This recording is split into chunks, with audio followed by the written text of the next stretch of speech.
Welcome to the Zen Game podcast. Very honored to have Rashawn Galloway here, catcher, Texas State University. I'm going to ask you this question before we start. Sure. Rashawn Galloway, Tom Brady, Joe Mauer. What do all three have in common? Winners. That and High school quarterback, high school catcher. Really? Did you know this? I did not know Tom Brady was a catcher. He was. So we're going to go back to high school. Obviously, you're playing every sport, right? You play basketball as well. So Sure. What was the high school experience like, and what was it like playing football, playing baseball, like all that kind of stuff? High school experience was really good when it comes to sports. I mean, I played at a smaller school, so 4A. So I was blessed with the opportunity to play all three sports. And I think each sport individually taught me something different when it comes to life. Of course, football, it's like brotherhood, team. You get that from all three sports, but more of like really going to battle with the teammate next to you because of how physically demanding the sport is. Basketball was more of I guess like a mentality state of sport because there's it's such a switch on and off game. It's pretty much a game of swings in a sense is what I learned from my head coach. So just being able to deal with adversity, momentum, and how to just manage that was really something that I learned. And then high school baseball, I had probably the greatest coach I've ever had, and Coach Merrill, and he taught me more than just baseball. He taught me how to be a very good young man. He taught me what it is to be a future husband alongside with just the many attributes that equate to being a young man in the society. So forever indebted to him for that. We'll talk about football for a little bit. So you started as a sophomore, correct, at quarterback? Yes, sir. You got to grow up real fast, right? Because you're the leader Yeah. automatically. So what is that experience of having to be a leader at probably, 15 years old at that point? Yes, sir. With a bunch of 18-year-olds? Right. How does that help with you with baseball, too? To start, there was a little bit of a learning curve. I was so young. There was a lot of older guys relying on me, and we actually had a bunch of guys that were relying on me on the offensive side to put out good film for them so they could go play at the next level. So the first few weeks of the season, I had a lot of pressure on me because we had just went to the third round previously. My freshman year, I was on the team. I actually got the start in the third round that day. So that was my first official start on varsity, but I did have to grow up pretty quick because there were so many people, of course, a few years older than me that were relying on me to give them the best senior season that they could imagine. So I think the pressure that I put on myself only made me better because now I love it. And I understand that pressure is a privilege, of course. I know people talk about that. That's pretty cliche, but it really is. For you to be in a position that pressure can be put on you and then you perform in that moment is one of the greatest feelings in sports, I believe. So I think as I got older, junior, senior year, I think baseball was just super easy for me because I was always in like pressure situations, but it never really felt like pressure to me. It just felt like something like another day. Of course, because earlier in my career, I had to grow up pretty quick, as you said, and just kind of lead a team at such a young age. My first start, I was only 15 years old, so that was a bit of a shock.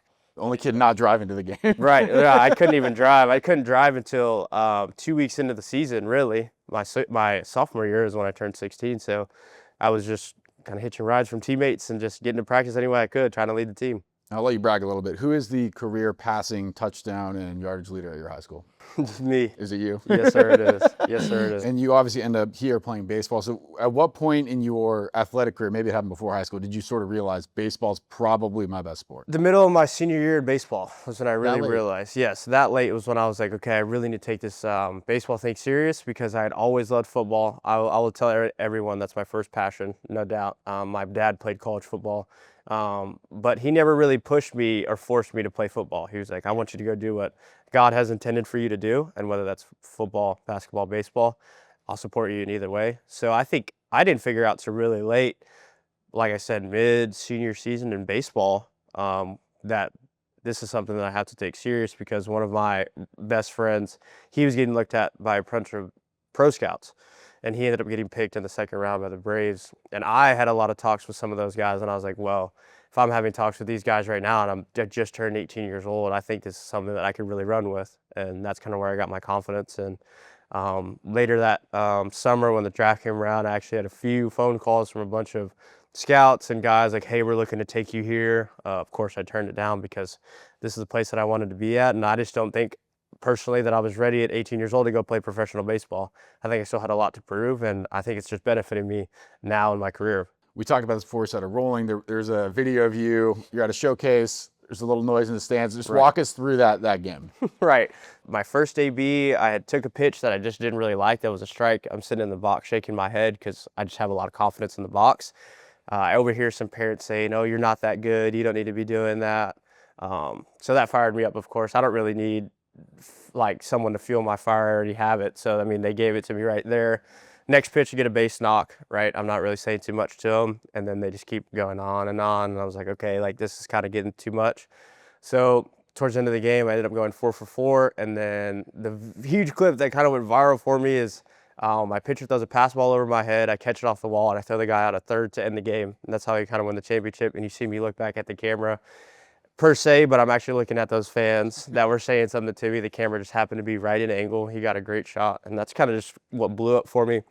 And the recruiting trail, honestly, is like at 15, I had some schools hit me up. They're like, "We really like your competitiveness. We love this." And I was like, wow, over like a little silly clip that just me being in the competitive nature and the competitive player I am kind of just took off for me right there. You've worked on yourself as well. You look different now than you looked last year. So what was the decision process behind, okay, I need to change my body a little bit, and then how did you go about doing that? Right, so the last game last year, after Southern Miss, after that loss, we got back from a 10-hour drive, and I just looked in the mirror and I was like, "We're coming up on your draft year. This is a big year for you. There's some changes that need to be made." And it wasn't, none of the coaches told me anything. I didn't tell any of the coaches that I was doing this. I really didn't even tell my family that I was doing this. It was just a decision that I made for myself because I know that it's going to be for the betterment of my future.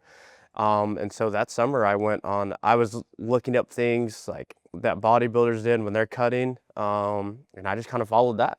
And in 6 months, pretty much right before we got into fall ball, I lost about 45 pounds and I lost 13% body fat. Wow. So I went from 23% when I first started, and now I'm at 10%, just sitting there steadily. That's crazy. And then the strength is still there and everything. But do you feel a noticeable difference now that you're lighter? Yes, sir. I feel like the best difference in my everyday life. I'm not as tired. I don't get fatigued as much. I feel just more present, and my mind feels a little bit sharper, which I think is kind of ironic. People say that like food can't really do all that, but I was a big believer that before, like I didn't know how much food can really impact you. I just thought, oh, I work out all the time, I run all the time. Like this is kind of just how I'm going to look probably for the rest of my life. Right. But I really took into account like what it means to track your food, make sure that you're getting the right protein intake, carbohydrates, just things that I had never looked into until then, and it completely changed my outlook on my life. And like, of course, it's translated to the field. We do numbers testing, we do strength testing. Surprisingly, all my strength went up. So, I mean, I was 237 pounds last year as a sophomore. Now I'm 190 pounds, 195 pounds. And all my strength went up, which is kind of unheard of, right? Yeah. So that's the biggest thing that I was worried about. And when I had talked to my father about it, he was like, "I love that you're doing this. You're going to be so much faster. But the position that I play as a catcher is very physically demanding, so you need to be strong." Right. So I think working out with my strength coach, I was working out with him 4 times a week over the summer, making sure I maintained as much strength because I was losing so much weight, and it just benefited me so much. You talk about the salmon and catcher, like you're just sitting back there, and every catcher I know is the sweatiest guy on the team, obviously, because it's the hardest. Have you noticed? Is it easier for you in inning 9 now that you're a little bit lighter, to be able to just be, like you said, locked in Right. Late in the game? Yes, it is. It is. And getting me prepared for season, they had me catch a couple 9-inning inner squads. In that 9th inning, I was still feeling juiced. I was ready to go. And then one of the biggest things that I noticed was 7th, 8th inning, if I had an at bat, my legs weren't as tired. So my legs felt good. And then later in the game, that's only going to benefit me when I do come back, because that's crunch time. And that's when my team is going to have to rely on me. And before, my legs were tired. I couldn't really use my legs too much just because I was holding so much weight. But now it's just super easy, super fluid. I don't get as much fatigue in my legs, and I feel really good. So that's the biggest benefit, I would say. Well, I also think the catcher position's changed a lot. I think I think catchers are more athletic now than they were 10 years ago. Have you noticed that change, and what sort of prompted that? Yes, I have noticed that change. Before, you saw a lot of catchers that were bigger stature, bigger bodied, because they wanted to be able to block baseballs that were right in front of them. Now you see, I mean, for example, you see the Diamondbacks catcher who's 5'8", 5'9", really athletic, moves well, not a very big body, but gets it done, right? So I think seeing that transition to having more athletic guys behind there is only beneficial for the pitchers because pitchers are evolving every single day. Of course, velo has gone up in the last 20 years. Now before the average fastball in the MLB was, I think, 93.5. Now the average fastball in the game is around 96.5. So to have someone that is athletic back there helps so much because, yes, he has a really good fastball, but if his fastball is higher, that means his breaking ball is going to be higher and sharper. You being able to move back there, move for your pitcher. Of course, how about the ump? Because that's the biggest thing. If you can win over the ump, that's a good chance. You got a good chance of winning that game. So I think seeing that change in the game has been really cool, and it's benefited me, of course, because now I'm a more athletic catcher, a little bit smaller, undersized per se, and it's only made me a better catcher, honestly. And you talk about being prepared for every game. Not only do you as a catcher have to scout the opponents, figure out what's going to happen at the plate, you have to self-scout your own pitching staff. So Right. what is that process like? Because you want to get time with everybody, right? And you guys got, what, 15 guys who throw? Somewhere around, Yes, sir. how do you manage that? I would say it's just like the individual time outside of practice with each pitcher, whether it's them throwing a flat ground to you, which is just pitch work in the outfield, or they're throwing a short box pin. It's just individual time with each pitcher. And then one of my biggest things is communication with the pitcher after each pitch, if they're in a bullpen, right? So say they're throwing a slider and they want it in a certain spot, and I didn't like the profile of it, I'll ask them, hey, is this the profile you want? Is this where you want it? And we kind of relay off of that. So I know in game, if the pitch gets called in our intercom, then I know exactly what it's going to look like. I know exactly where I need to be. And then the timing with my glove is going to be a lot better because I've caught him so much. I understand how consistent his breaker is going to be.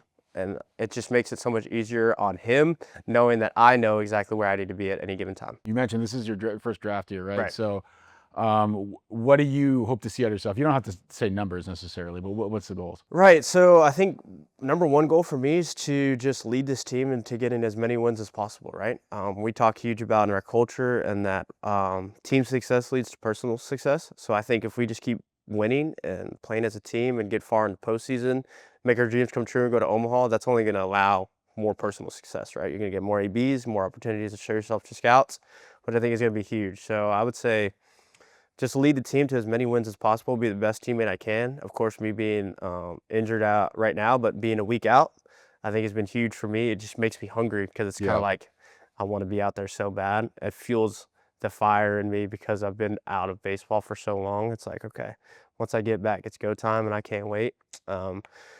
I think just another personal goal for me is I think just to go make my dreams come true. I think I told myself from a very young age, whether it was football or baseball, that I was going to go be able to take care of my family the best way I can. And I think this year is a huge opportunity for me to go do that. And I think I don't like to compare myself to anyone in the country or anything like that, but I think if you're looking at a guy that has some of the best bat to ball skills in the country, improved very much as a catcher from that aspect, but purely hitter, I think you have your guy right here, and I just can't wait to go show it. So wherever that lands for me in the draft, I think will be awesome. But I know God has a plan for me, whether it's early in the draft, late in the draft. But you just got to trust in Him, and I know that wherever I do go is going to get a very, very hungry player. Is going to get the best out of me, and they're definitely going to get their future catcher in the show. So. And then you mentioned sort of in high school having those conversations with scouts. Are the conversations different now? You don't have to go into specifics, but what are the conversations like now versus 3 years ago? I would say what I can say about it is they're super impressed with what I've done physically. It was never about baseball. It was more they wanted to see things that I can control. And one of the biggest things was changing my body. Not that they ever told me directly, but what I've heard from, of course, my representative and stuff is that they're super intrigued and impressed with what I've been able to do with my body in a short period of time. So now they just need to go see me put up some good numbers, and we'll just go from there. So I think that's pretty much the best way I can put it. Would you consider yourself like a speed guy at all? Like, yeah, I would say like if we were to line up. Because what I was going to ask is, did you envision? Do you know where I'm going with this? Did you envision you would have your first college triple before your first college home run? No. No, What never. was that triple like? Walk us through it. Awesome. It was awesome. it was amazing. Yeah. I don't think that was what I ever envisioned, to be completely honest with you. When you're standing out there, you're like, how did I get here? Right. No, I was sitting there and I was like, wow, okay, we're moving a little bit. I like that. But I never really envisioned myself as a speed guy. Now I do. Like we had 30s, we raced. I mean, I'm faster than 99% of the team. There's probably one guy that could get me, but which it shouldn't be. I'm a catcher. Right. But it's just the way it is. But So maybe more stolen bases this year. And then you oh yeah. played summer ball too, right? Right. So what is that experience like? You're meeting kids from other schools. You're all teaming up for a short period of time. Mhm. Like, what is the collegiate summer ball experience like for you? Really beneficial, I think, especially as a young guy. Go play summer ball. I think it's really cool to get around other coaches, other staffs. You get, especially as a catcher, you get to catch other pitchers, so you get to understand like how other pitchers' stuff moves, and then of course just the bonding. I think it was really cool for me to just get closer with guys from different schools just for the month that I played. I thought it was really, really awesome just to kind of learn their stories. I mean, where they came from, what they're doing, and then just kind of figure out a way in the short period of time to go win ball games, right? I think as a competitor, all you want to do is win. And so I think you learn a lot about yourself in summer ball because, yeah, it is pretty personally like driven. You're trying to work on yourself. You're trying to work on things in your game. But at the end of the day, you're trying to go win a ball game, whether that's with summer ball team, whether that's with fall winter squad team, where you're scrimmaging against yourself, or where it's big time, super regional. Like I think it's all gearing up into how to be a winner. I think that's just one of the biggest things as a ball player, and I think you really can hone in on that in the summer because, yes, it's super personal driven, like I said, but if you can learn how to win, then you can learn how to win in any environment. Last question. Speaking of know who you are, 20 years from now, athletic accolades aside, what do you want people to say about you in 20 years as a person? That he was a man of God and he led people to the right direction. I want to say that faith is a huge thing and a huge reason why I'm here. It is the only reason why I'm here today. So I want to say that's the first thing that I want to say. And I just want people to not talk about my playing career accolades, but more of my character, who I was as a person, right? I want my teammates to understand that any given day of the week, you can always call me. I'll be there. I would die for any one of my teammates, right? Whether the situation's serious or not. I want to be the guy that people looked up to, and I think it's really huge when kids come to our games and they want to talk to me. I'll never pass up a conversation with a young man because I was once that young kid. I was once the guy that wanted to know every single thing of why I got here. But I think just the biggest impact that I can make on people, right? Steering people to Christ and then making sure that they understand that I really gave everything I could to being a good person. And then the baseball side came with it. Rashawn, thank you so much, man. Really appreciate it. Great to meet you. Thank you. I appreciate it.